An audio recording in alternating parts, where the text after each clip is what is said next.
Good evening. My name is Brianna, and I will be your conference operator today.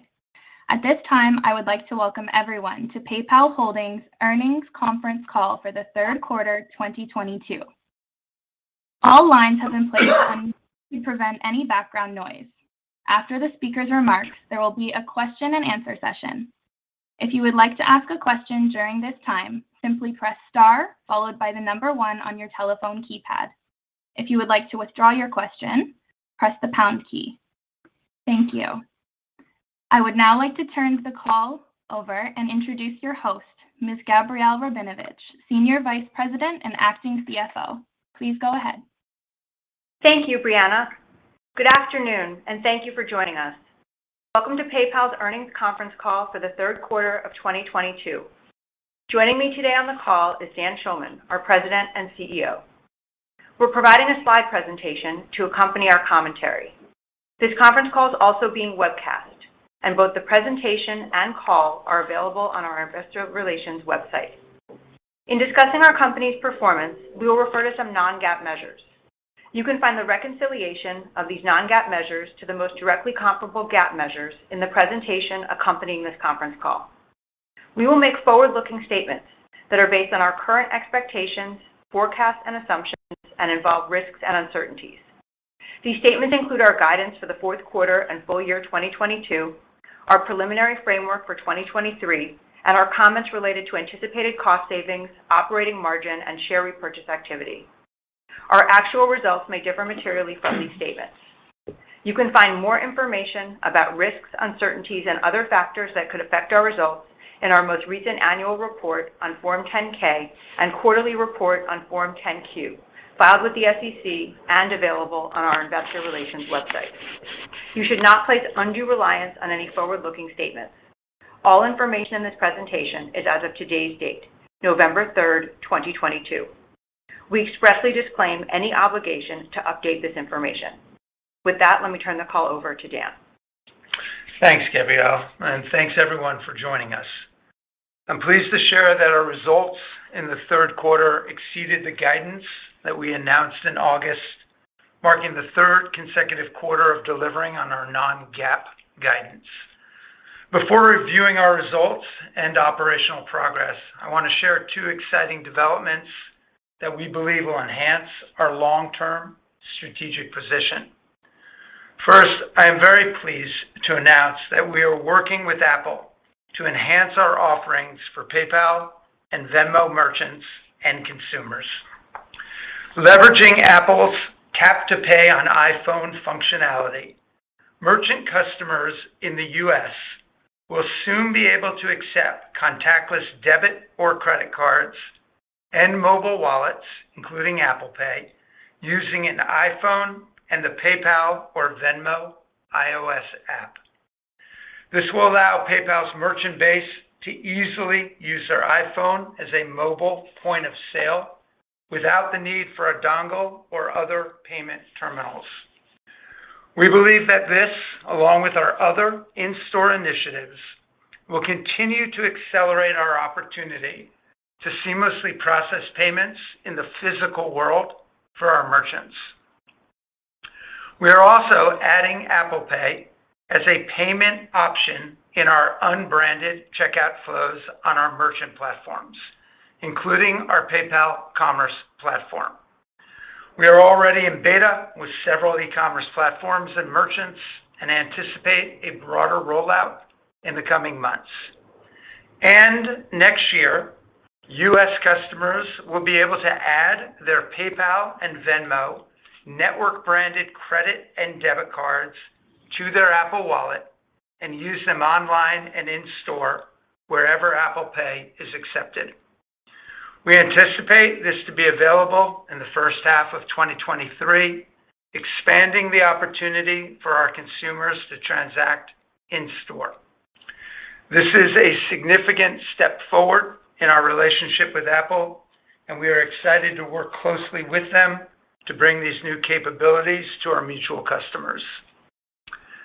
Second, I'm excited to share that we continue to ramp Pay with Venmo on Amazon, and we plan to be fully ramped in time for peak holiday shopping. This partnership is a reflection of Venmo's scale and ubiquity, particularly in younger demographics. And we look forward to working closely with Amazon on this new offering to drive results.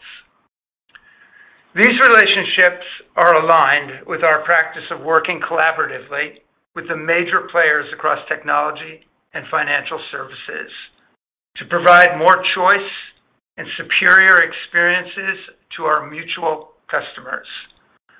We are regarded by many as a partner of choice due to our scale and ubiquity, enabling us to create unique value for our customers.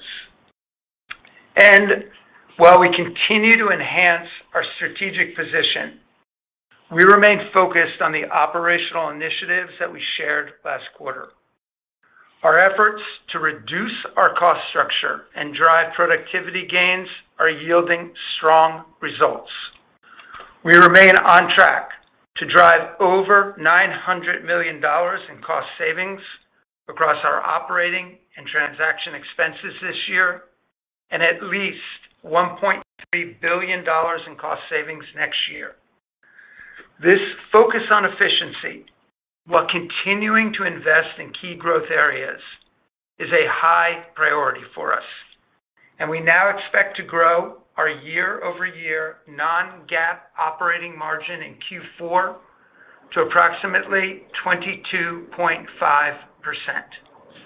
We further anticipate that in 2023, we will deliver at least 100 basis points of operating margin expansion.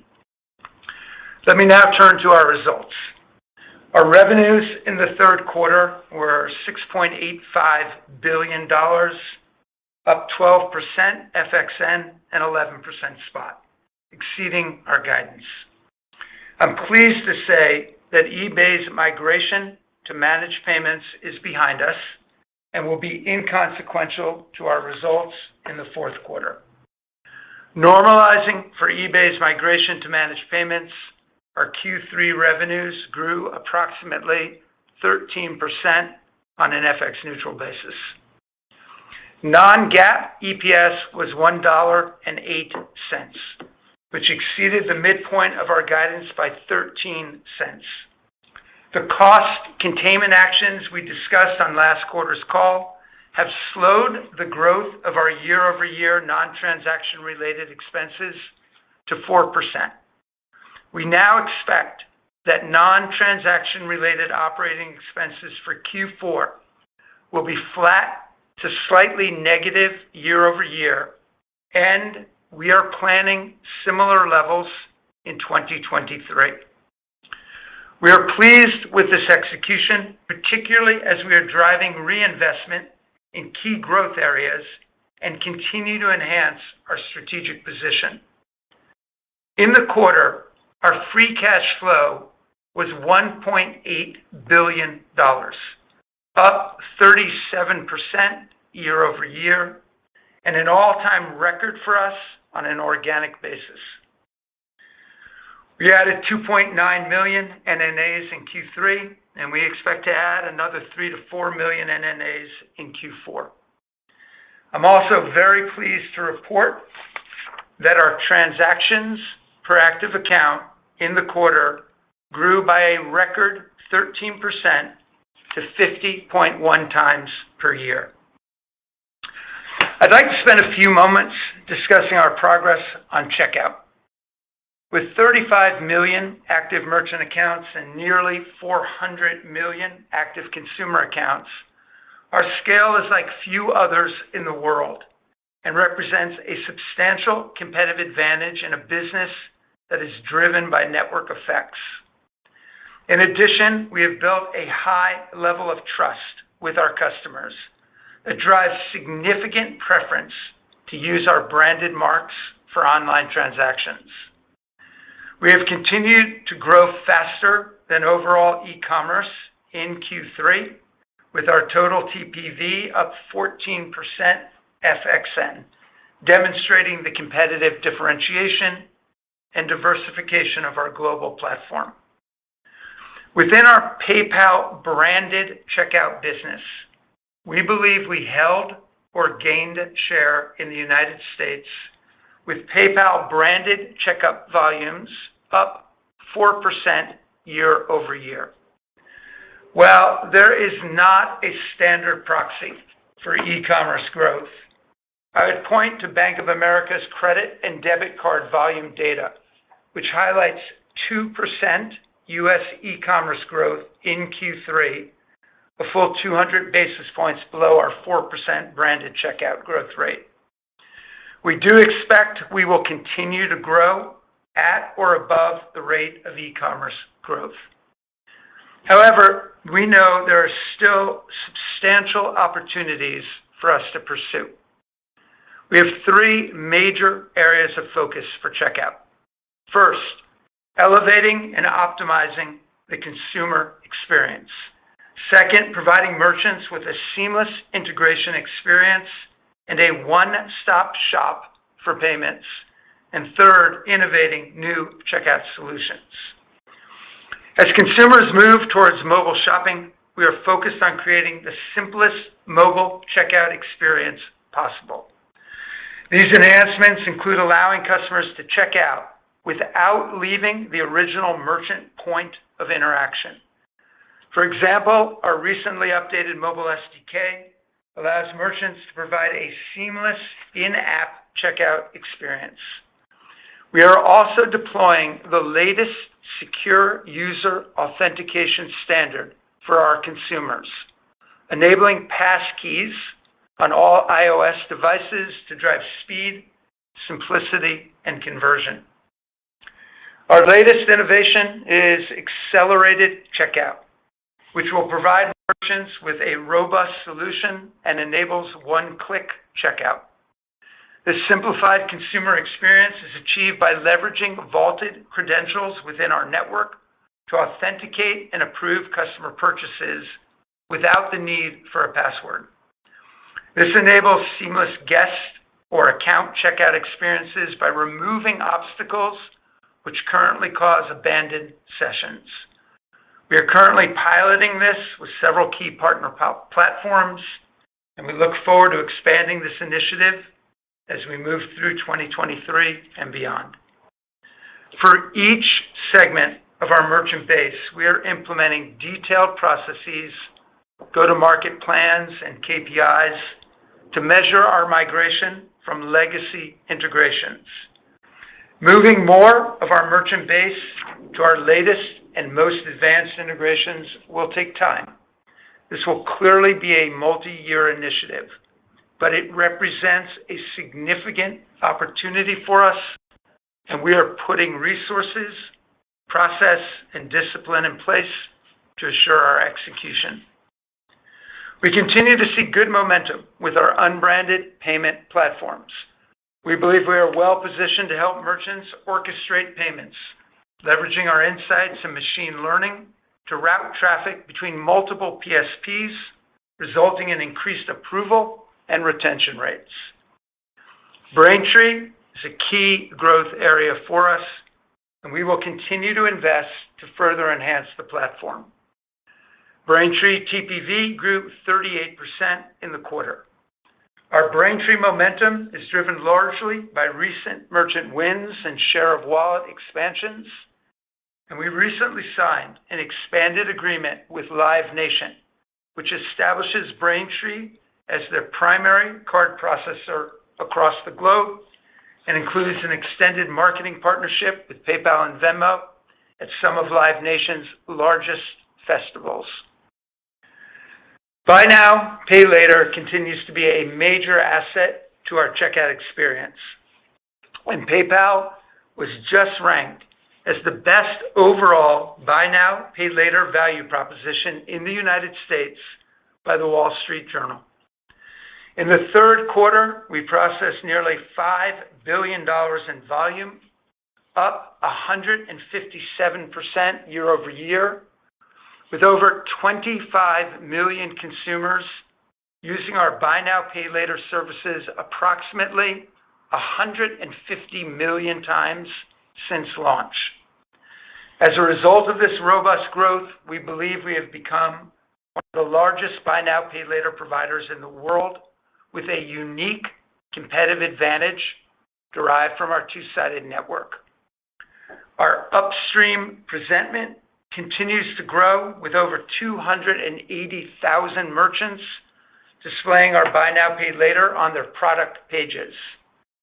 The size of our active account base and the years of transaction data we have on our customers provides us with an additional competitive advantage from an underwriting perspective.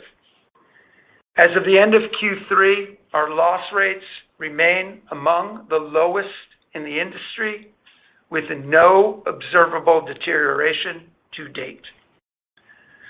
Venmo continues to be a significant asset in our portfolio with much untapped potential. We have almost 90 million Venmo active accounts, including 57 million monthly active accounts. Total payment volume on Venmo grew 6%, while Venmo commerce volumes grew 150% in Q3. We began to onboard charities to Venmo this quarter, which we expect will encourage more giving as we enter the holiday season. As I shared earlier, we are obviously enthusiastic about our partnership with Amazon and look forward to working with their team.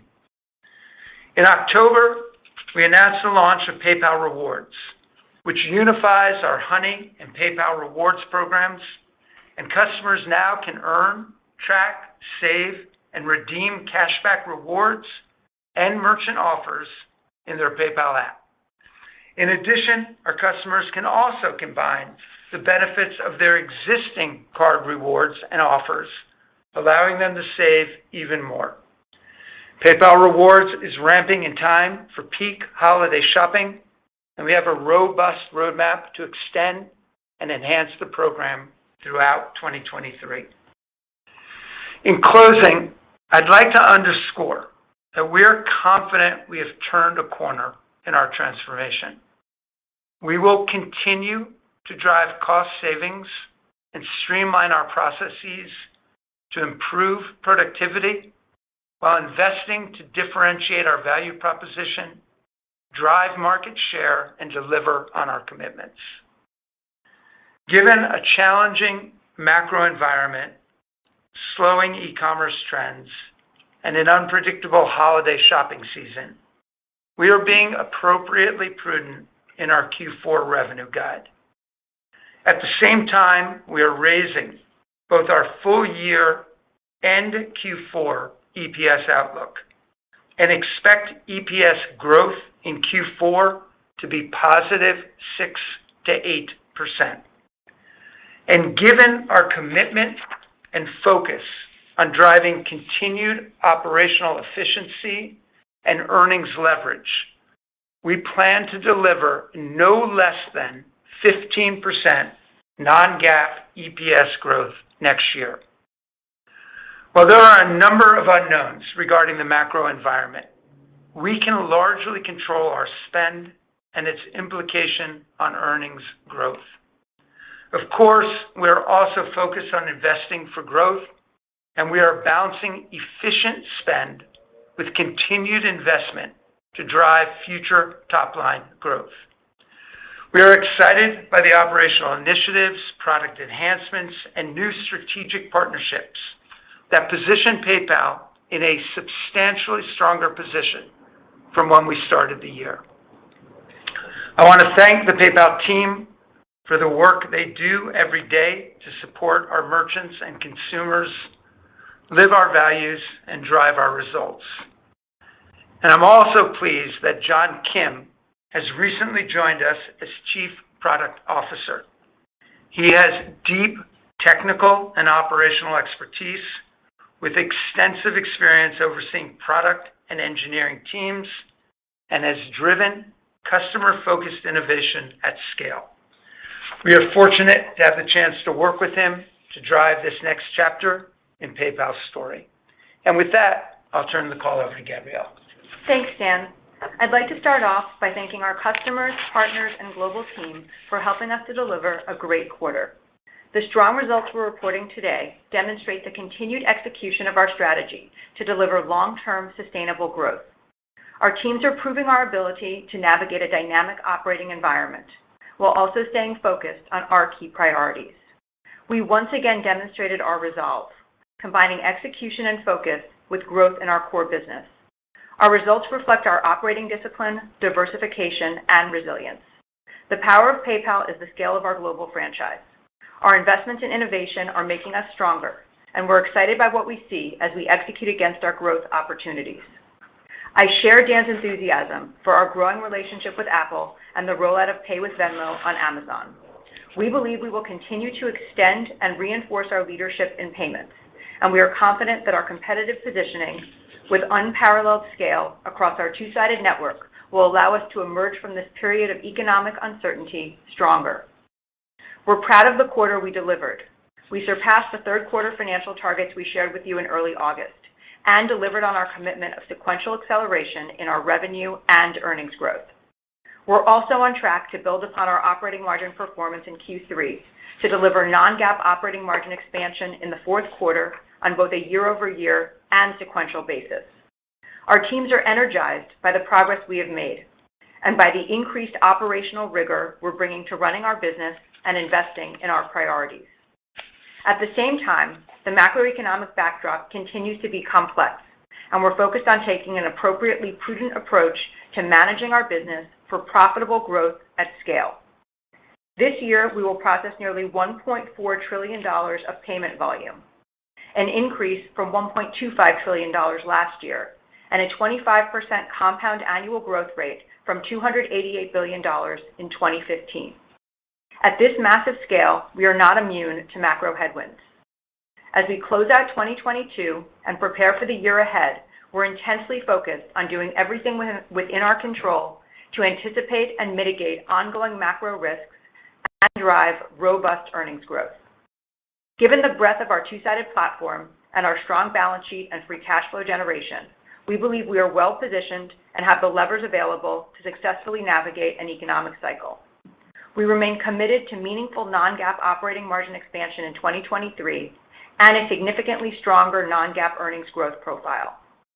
Before discussing our outlook for the remainder of the year, I'd like to highlight our third quarter performance. As Dan mentioned, revenue increased 12.4% on a currency-neutral basis and 10.7% at spot to $6.85 billion, with each of these metrics exceeding our guidance. The dramatically strengthening dollar has been an increasing headwind as we move through the year, and we expect this condition to persist in the fourth quarter. Transaction revenue grew 11.2% to $6.23 billion, driven primarily by Braintree and Venmo. Other value-added services revenue grew 6.4% to $612 million.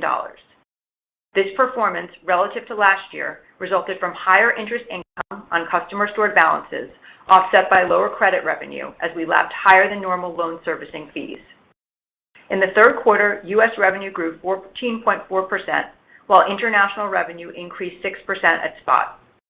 On a currency-neutral basis, international revenue increased 9.4%, and excluding eBay, 11.7%. Additionally, eBay Marketplace's revenue declined 38% to $145 million and represented 2% of our total revenue. Our take rate performance was very strong, with both transaction and total take rate improving approximately 4 basis points. Transaction take rate was 1.85%, and total take rate was 2.03%.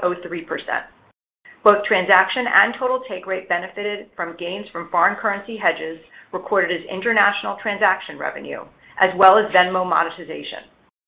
Interest income also benefited our total take rate.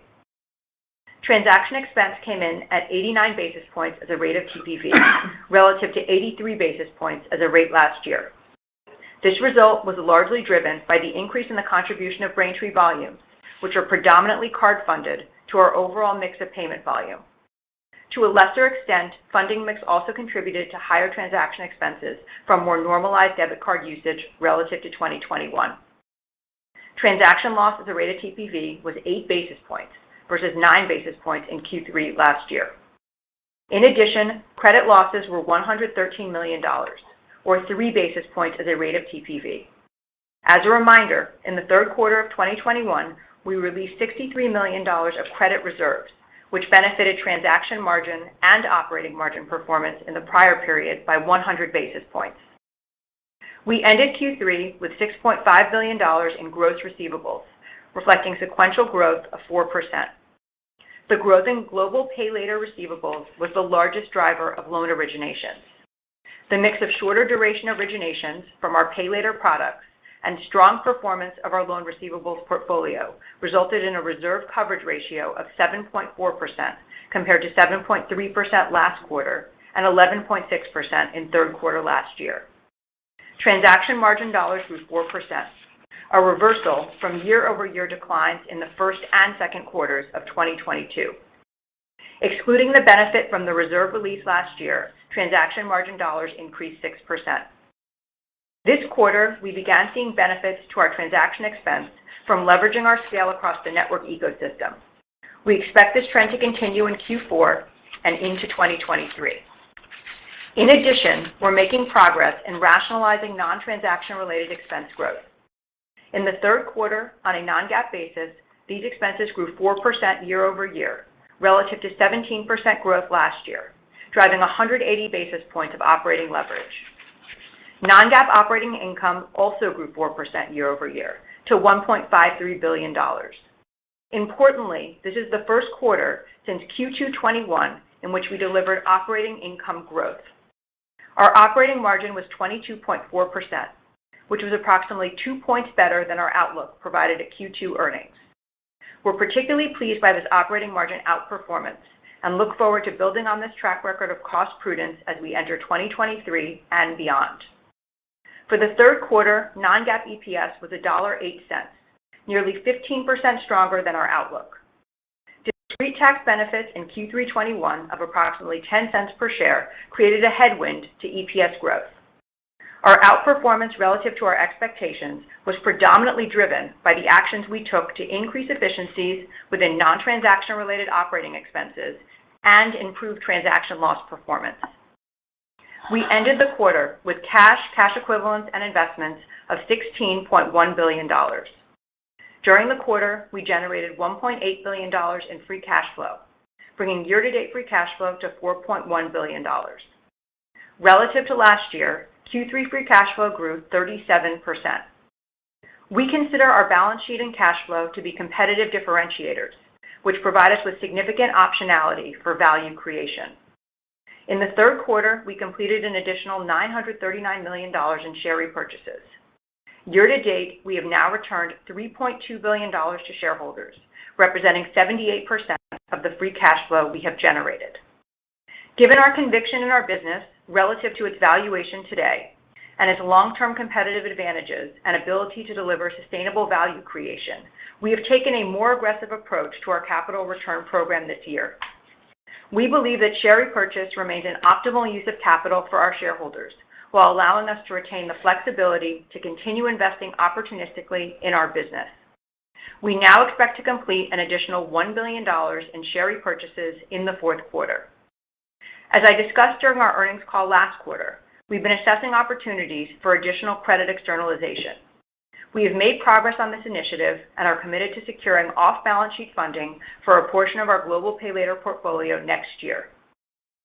Before I cover our guidance, I'd like to discuss the incremental disclosure that we are sharing this quarter to disaggregate our TPV. In our investor update, we're providing additional information related to our volume mix and how it has evolved over time. We believe sharing this detail is helpful for investors to better understand our business trends. I would now like to discuss our outlook for the remainder of the year and our preliminary thoughts for 2023. First, some context on the trends we're seeing and how these are shaping our outlook. As Dan mentioned, overall, we saw U.S. e-commerce growing in the low single digits in Q3, with deceleration into the close of the quarter. This trend persisted in October. On our platform, as well as in third-party data, we have not seen the early start to the U.S. online holiday season that we saw in 2021. Our guidance contemplates holiday e-commerce ramping through November. Overall, our expectations for holiday e-commerce are consistent with the recent spending forecasts from Adobe, MasterCard, and Salesforce, with growth in the low single digits. We are also closely monitoring channel mix between in-store and online, as well as the mix of services and goods spending. From a market perspective, the U.S. continues to outperform international, and we are seeing weaker performance in the UK, our second largest market. These factors, combined with the broader macro trends, have been incorporated into our revised outlook. We are lowering our full-year currency-neutral revenue expectations by 1 point, and at the midpoint, raising our non-GAAP EPS expectations by 16 cents. Given the current uncertainty in the global macro environment, we believe this is an appropriately sensible and prudent approach to our revenue outlook. That said, our earnings guidance reflects the resilience and power of our franchise. In raising our EPS outlook again, we're demonstrating our control over operating expenses, the diversification of our business, and the benefits from scale to our operating model. We believe that our ability to raise our earnings guidance in this environment is especially distinguishing relative to other public company guidance we've seen for Q4. For the full year, we now expect revenue to grow approximately 10% on a currency-neutral basis and approximately 8.5% at spot. For the fourth quarter, we expect revenue growth of approximately 9% on a currency-neutral basis and approximately 7% at spot. We believe our Q4 and full-year revenue growth guidance is strong given our scale and the macro backdrop. We also expect to deliver non-GAAP operating margin of at least 21% this year. For the first 3 quarters of 2022, our operating margin has declined year over year. Importantly, in the fourth quarter, we expect this trend to inflect and to deliver non-GAAP operating margin expansion. Our guidance contemplates Q4 operating margin of approximately 22.5%. In addition, we're raising non-GAAP EPS to $4.07 to $4.09 for the year. As we noted entering the year, discrete tax benefits and reserve releases last year, in the aggregate, benefited 2021 non-GAAP EPS by approximately 54 cents and are a headwind to our EPS growth profile this year. Based on our expectations for revenue and operating margin in the fourth quarter, we expect non-GAAP EPS of approximately $1.18 to $1.20. We expect to finish 2022 in a stronger position than we started it, with greater operating discipline and focus. Dan and I are pleased with our improving execution, and we're confident there will be room for continued improvement. However, with our most important weeks in the holiday season ahead of us, as well as ongoing macroeconomic uncertainty, we believe it is too early to provide a detailed outlook for 2023 on this call. That said, as we're planning for the year ahead, our framework currently includes the following assumptions. First, that our overall volumes will continue to grow faster than e-commerce across our core markets and that we will continue to take market share. At the same time, we expect inflationary pressures alongside slowing global growth to weigh on discretionary e-commerce spending, which could continue to be pressured in 2023. Second, that we will deliver at least 100 basis points of non-GAAP operating margin expansion next year, an improvement from our 50 basis point commitment when we reported results last quarter. And third, our commitment to drive solid growth in earnings per share. Taken together, we believe that our cost savings initiatives and benefits from higher interest rates will enable us to deliver non-GAAP earnings growth of at least 15% next year. We believe this outlook for next year contemplates a sufficiently wide range of revenue outcomes. We are firmly committed to executing on the operational initiatives we discussed last quarter and are highly confident that we will deliver on our 2023 framework. Finally, from a capital allocation standpoint, we plan to take a similarly aggressive approach to share repurchases in 2023 as we have this year. In closing, despite the many challenges of today's environment, we believe that we are well positioned to navigate the road ahead. We could not have more confidence in our people and in the priorities we're executing against. We are just beginning to scale several of our newer consumer and merchant experiences and work with several important strategic partners in the ecosystem. For our shareholders, we continue to achieve significant growth while returning capital in the form of share repurchases. And we're confident that our earnings power and strong free cash flow generation will allow us to continue to invest in our business and extend our leadership position. We are completely focused on delivering for all of our stakeholders and look forward to updating you on our progress. With that, I'd like to turn the call back to the operator for questions. Brianna, please go ahead.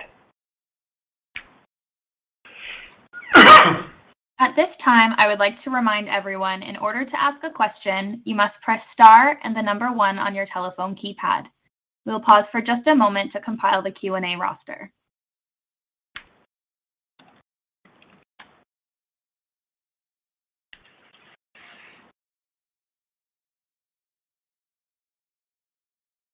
Your first question comes from the line of James Faucette with Morgan Stanley. Your line is open.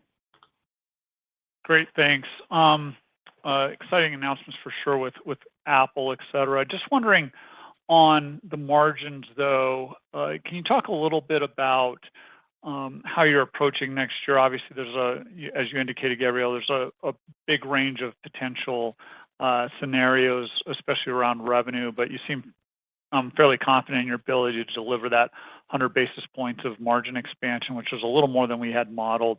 So you can talk about what's going into that, what the levers you can pull to make sure you can deliver that, and how that translates into that 15% EPS growth. Thanks. Hey, James. It's Dan. I'll start off, and then maybe Gabs can fill in around the edges here. First of all, we do feel quite confident in our ability to raise our EPS for the year, and then off of that higher total, generate at least 15% EPS growth, which gets you to about, as a first step for us, $4.70 next year.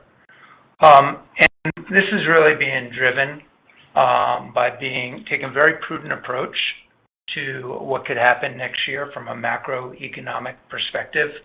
There are a wide range of scenarios on that, and everybody has an opinion, but we think it is prudent to plan for a difficult economic cycle and have our cost structure be in line with that so that we can deliver robust EPS growth. Our cost and productivity initiatives are still well underway. I'm really pleased with the execution that we've had over the last several quarters. We've been anticipating a difficult economic environment. The team's taken a lot of action across non-transaction related OpEx.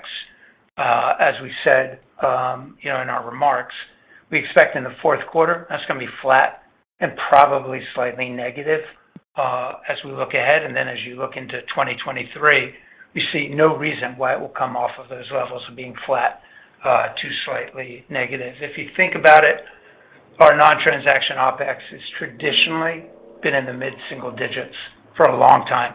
During the pandemic, that jumped up to 17% in 2020 and about 20% in 2021. So we have plenty of headcount. Our headcount are going to be down at the end of this year from where we started at the beginning. We have a lot of efficiencies as our processes get better and better.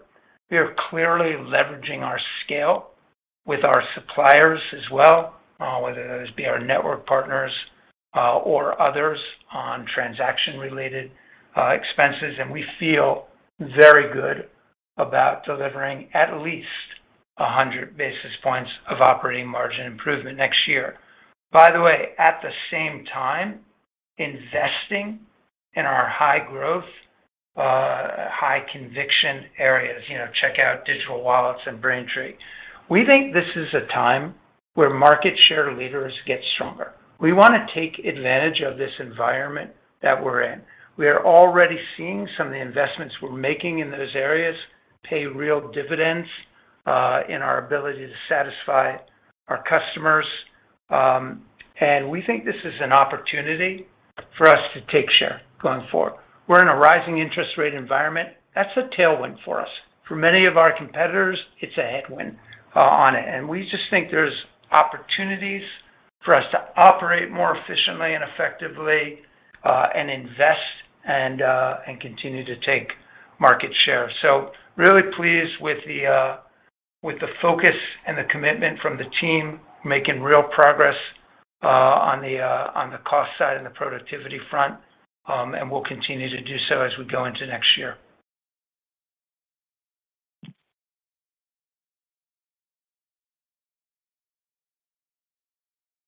Next question, operator. Yes, your next question comes from Jason Kupferberg with Bank of America. Your line is now open. Thank you, guys. Wanted to talk about the top line outlook for Q4, currency neutral. We're looking at 9% revenue growth. I know last quarter we were thinking more like 14%, obviously linked to the softer TPV outlook. Can you just walk us through perhaps pieces of that bridge, what you thought that last quarter versus what you're thinking now for Q4, given the context of the softer macro? Thank you. Yeah, you bet, Jason. So you're right. We took down our full year revenue guidance by about a point, and at the same time, of course, raised our EPS at the midpoint by 16 cents. We had a strong Q3, and obviously we delivered on all of our commitments. But at the end of the quarter, we started to see some slowing, and that came right at the very end. In October, in addition, we didn't see the early start to the holiday season that we'd seen in 2021. And so we brought down our internal forecast for U.S. e-commerce growth commensurately with that.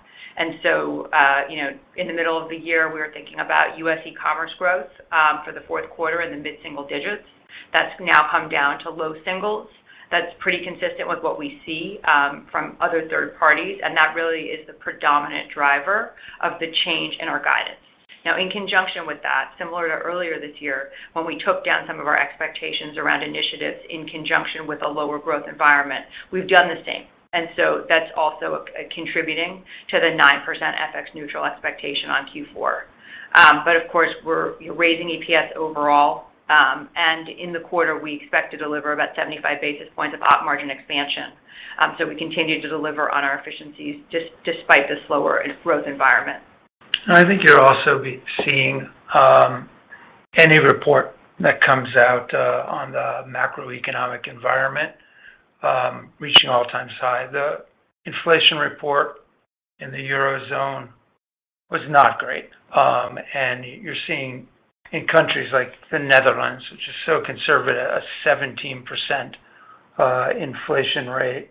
UK, which is our second largest market, is really suffering. And, our view is that we're still going into winter. Energy costs are going to go up.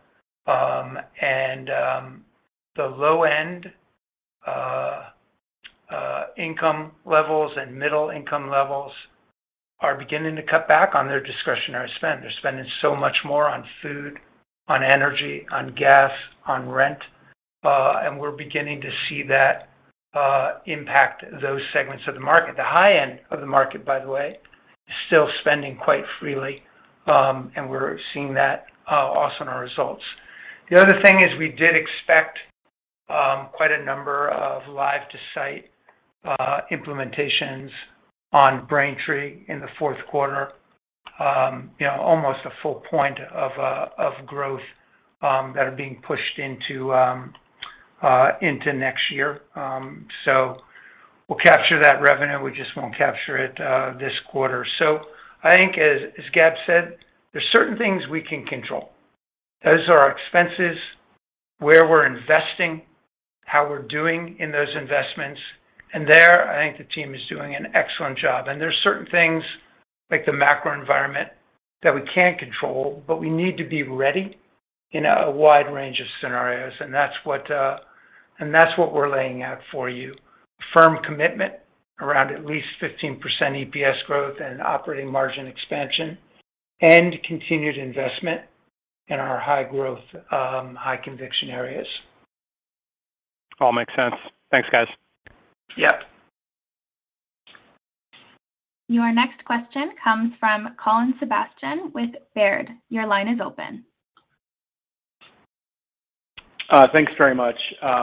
Obviously, it's a fluid environment, but maybe following up the last question, I think it'd be helpful to know for context how you're thinking about the overall e-commerce environment into next year, how that impacts the 2023 framework, and including the underlying volume or revenue growth assumptions that you have to get to those targets. Thank you.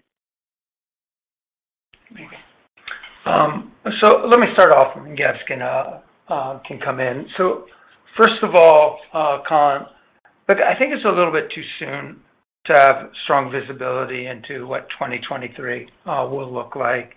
You know, typically in a quarter, when you're a third of the way through it, you have pretty good visibility into what's going to happen in the quarter. But in the fourth quarter, that's not the case. You know, it's really all about the holiday season and what happens in a 5 or 6 week period that's still ahead of us. But you know, based on what we're seeing right now, based on external reports, based on our conversations with other e-commerce players, you saw, you know, another very large e-commerce player, you know, take down their revenues in the fourth quarter, that we think that e-commerce is going to be pretty muted in the fourth quarter. And right now, we are not planning that comes back for any reason as we look into 2023. I think baseline e-commerce growth will be subdued, but I fully expect that we will outpace it. We've got quite a number of Braintree live to site with very large merchants coming up. Our checkout and digital wallet improvements are quite strong right now, and I'm really pleased with the indications from those initiatives. Obviously, Amazon, you know, we'll see what happens with that, but we have a lot of hope for that, and our deal with Apple will certainly be meaningful over at least the medium term on that. So still too early to call. We're going to be very conservative on our top line assumptions, but we're going to build a ton of resilience into our model. We'll adjust to potential lower growth environments. We can keep our OpEx very well controlled. We've demonstrated that now, and we'll continue to enable operating margin expansion next year. And if the macro picture gets better, I mean, these numbers could improve dramatically, but we're anticipating a difficult economic cycle and preparing for that so that we can invest and deliver robust EPS growth at the same time. Thank you very much. Yep. Your next question comes from Darrin Peller with Wolfe Research. Your line is now open. Hey, thanks, guys. Look, it's really helpful to have the volume breakdown by PayPal, Braintree more. I know you said, I think you said 4% core PayPal growth, and you're saying you're expecting that it'll be in line with the market.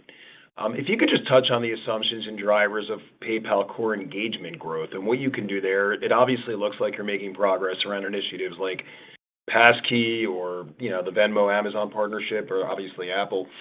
All that should help, I assume, on the checkout experience, but maybe we can have some more color on how much room there is to improve that experience and what that could mean. Yeah, sure. So I'll dive really quickly into both checkout and a little bit on what we're seeing on digital wallet. So as you know, Dan, we're already the leader in branded checkout. I mean, we have 8 times the footprint of the next closest digital wallet. Consumers are twice as likely to spend online when they see the PayPal button. 80% of the 1,500 largest online retailers across U.S. and Europe accept us, and our auth rate right now is 600 basis points above the market average. Like for every 100 transactions, PayPal is going to approve 6 more than traditional card networks. But obviously, as we've talked about many times, we can do a lot more here. And, you know, one, we've improved customer perceived latency by 40% in the last 12 months. Our uptime and availability has gone up by another 9. We're approaching 5 nines of availability. And when we're doing in-app, our early indications from in-app with the mobile SDK is that conversion rates increase between 3 and 10%. Again, it's early days on that, but imagine how significant that improvement is. On the authentication side, passkeys is a very big deal. Passkeys are going to be accepted not just with Apple. We're integrating through iOS on passkeys initially, but Google and Microsoft are also enabling passkeys, and that basically enables authentication through biometrics fully embedded into the OS. It eliminates the need for like weak or reused credentials. It removes the frustration of having to remember a password. And like one of our recent surveys, like 44% of consumers have abandoned an online purchase due to a password issue. So that passkey could be a very meaningful piece of conversion uplift for us. And then, of course, we're moving into vaulting and accelerated checkout. And I've mentioned this already on our digital wallet stats, but it's up 50% of our base now, plus is using our digital wallets. That's up over 13% year over year. We're seeing much reduced churn on that, 25 to 33%, 50% greater ARPU, 60% more checkout transactions. We're seeing a lot of our new products in the wallet gain a lot of traction. I mean, savings is early. It's got a 3% APY, but we're seeing a 20% lift in ARPA for those who come into our savings program, 30% lift in checkout, and even things like our new 3-2 card, because cards are an important part of our strategy. That's off to an incredibly strong start. We've acquired more accounts in the first 6 months of that launch than we did in the previous 22 months with our 2% cashback offer. So a lot of things to be excited about in terms of what we can do with our initiatives, and that's why we're investing heavily in them, as well as returning operating margin performance and EPS performance to our investors. Understood. Thanks, Dan. Yep, you bet. Your next question comes from Lisa Ellis with MoffettNathanson. Your line is now open. Hey, good afternoon, guys. Good to hear your voices. Hey, Dan, I just wanted to follow up on the Apple-related announcements that you made or highlighted on the call. It's certainly some good progress there. Can you talk a bit more about what you think this unlocks for PayPal in terms of better serving both your merchants and your consumers? Are there any aspects of this relationship that you could think could be more impactful perhaps over time? Like where could it go? And then also could talk a little bit about how the relationship dynamic is, how collaborative this relationship is with Apple. Thank you. Yeah. Well, first of all, I think the agreement's quite important strategically. Our two companies have been working on that together for quite some time. I think there are 3 areas that this really helps unlock. I mean, first of all, enabling our merchants to use their iPhone without any incremental dongle or a point of sale terminal around that. All they need to do if they have a business profile on Venmo or PayPal is give us 3 pieces of information: their mobile phone number, their birth date, and either their social security number or their tax ID. That's it. And then they're set up to receive payments in the offline world. And our payment rate there is 2.29% plus 9 cents. That is a really competitive rate versus others in the market. And we think this can be really especially significant for the millions of customers that have Venmo business profiles and allow us to compete aggressively in an omni-channel world in there. So I think there's a big unlock on that. Second, adding Apple to our unbranded flows. As you know, Apple's already on Braintree and on our unbranded flows, but that's just going to make us well more competitive as we go out and sell PayPal Commerce Platform further down into middle market and smaller businesses. It enables us to sell PayPal Commerce Platform more completely. It enables us to offer more choice to our merchants, which is something we've been focused on for years and years now. And it also enables the very best integration of our PayPal branded and Venmo branded checkout buttons. And then finally, the ability for our consumers to add their PayPal and Venmo credit and or debit card into Apple Pay in the U.S., or to use that anywhere Apple Pay is accepted, is probably a bigger deal than most people realize. We've been doing this with Google Pay for quite some time, and we've seen, for instance, that Google Pay users in Germany, when they add their PayPal credentials there's a 20% increase in their branded checkout transactions. And so we also have the ability to create, temporary digital cards that can even allow us to bring our buy now, pay later from, branded checkout online to everywhere a consumer shops. And so I think there's a lot of really nice unlocks. Apple and PayPal, I've been working closely on this. We're both excited to put these into the market and dedicate resource to assuring that they're successful and just create a better value proposition for our mutual customers. Terrific. Thank you.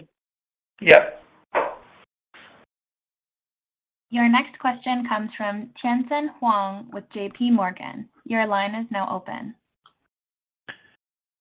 Thanks, Dan and Gabs. Just any more clarity on the at least part of the $1.3 billion in cost efficiency next year? I'm just curious if that's more likely to come from cost cutting or maybe less investing. How quickly also can you pull the levers to deliver on the 15%? Thanks. Yeah, you bet. So when we talked last quarter about driving at least $1.3 billion in cost savings next year, nearly half of that was coming on the transaction expense side, with the other half coming from non-transaction related OpEx. I'd say in addition to thinking we can do more, I think the balance weighs more in favor of non-transaction related OpEx than it does TE at this point. And some of that's based on the fact that with a slightly lower growth environment, some of the benefits that we derive on the TE side are really volume-based in nature. And so if those volume expectations come in a bit, we would be driving more on the non-transaction related OpEx side. That said, I think we see a lot of room to go in terms of our initiatives there. And so just sort of taking a step back, last year, our non-transaction related OpEx grew about 20%. That was on top of about 17% growth in 2020 over 2019. And so this year, we're spending about $2.5 billion more in our non-transaction related OpEx buckets than we did in 2019. And we see an opportunity to be a lot more productive and drive more savings there. And so you'll see this year marketing dollars coming down. They came down again in Q3 about 1% after coming down considerably more than that in Q2. We'll end up the year with low single digit non-transaction related OpEx growth, and I'd expect next year we'll do better than that. I'd expect it to be closer to flat, if not a decline year on year. So we're looking for the opportunities we can to continue to drive operating margin expansion, even in a lower growth environment. And we think, that the savings we're finding are really sustainable, and it's a lot more about productivity and using our scale to benefit us. And so, we think we emerge from this environment much stronger as a result of the work that we're doing. Understood. No, that's all useful. And thanks, gotta say, thank you for slide 6, including the CAGR stuff. That's great to have. Is that a one-timer? And I'll jump off. Thanks. In terms of disclosure. We will continue to provide updates. I don't know that we're committed to doing it on a quarterly basis, but we'll continue to update on the mix of our TPV, as it's quite important to understanding the performance of the business.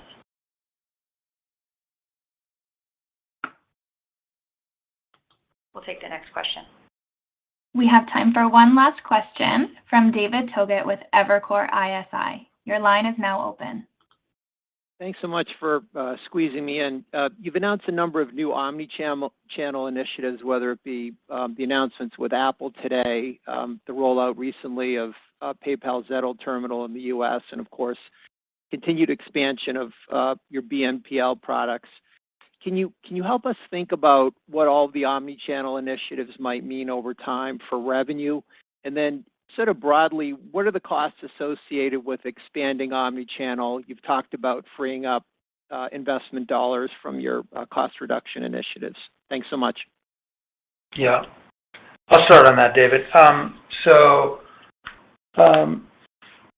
BNPL is an integral part of our checkout strategy. We know if we go into upfront presentment with buy now, pay later, somebody puts us on their product pages as opposed to checkout, that our share of checkout goes up quite dramatically. And as you saw and as you heard from me,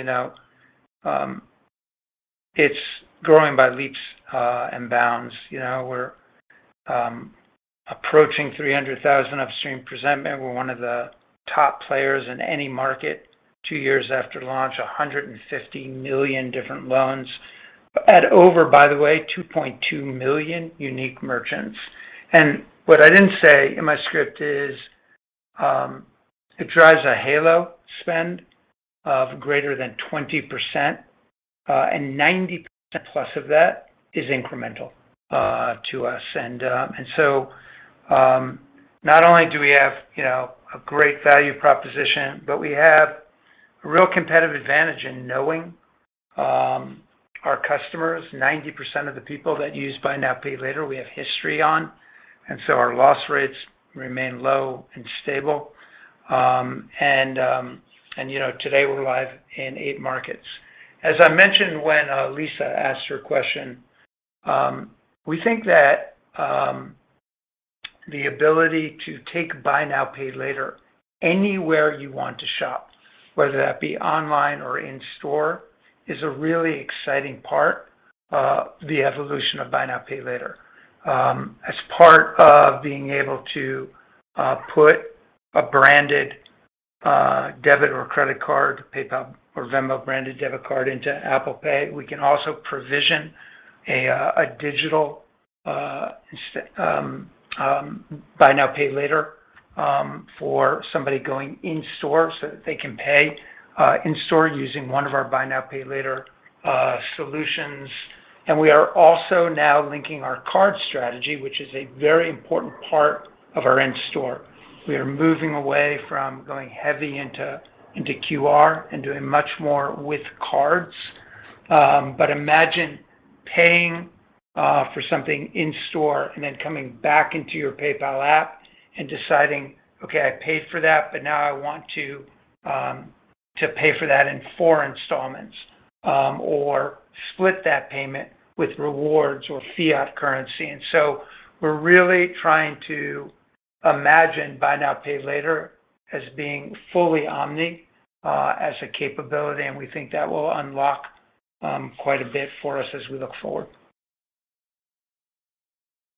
Thank you. I think, thank you, David, for that. I want to thank everybody for the time, for your great questions. We look forward to speaking with all of you soon. And again, thanks for your time. Take care and bye-bye. This concludes today's conference call. You may now disconnect.